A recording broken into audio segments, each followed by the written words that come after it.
أسود البطولة على موعد جديد مع التحدي القاري. المنتخب المغربي المحلي يدخل غمار كأس إفريقيا للمحليين 2025 بحثاً عن اللقب الثالث في تاريخه بعد تتويجين متتاليين سنة 2018 و2020. هذه النسخة تنظم لأول مرة بتنظيم مشترك بين كينيا، تنزانيا وأوغندا من 2 إلى 30 من أغسطس عام 2025، وستبث مباريات البطولة مباشرة عبر قناة بي إن سبورتس والرياضية المغربية أريادية تي إن تي، بالإضافة إلى منصات رقمية إفريقية معتمدة.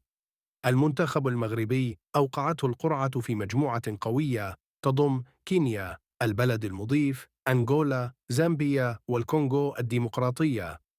إليكم برنامج المباريات حسب توقيت المغرب غرينتش بلس 1.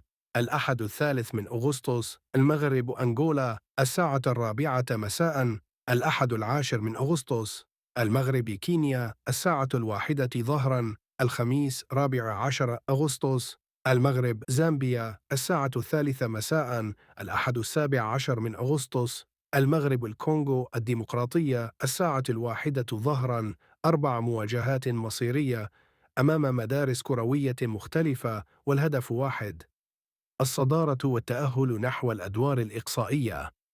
دعم الجماهير سيكون حاسماً، فديما مغرب مرة أخرى الأسود على موعد مع كتابة التاريخ.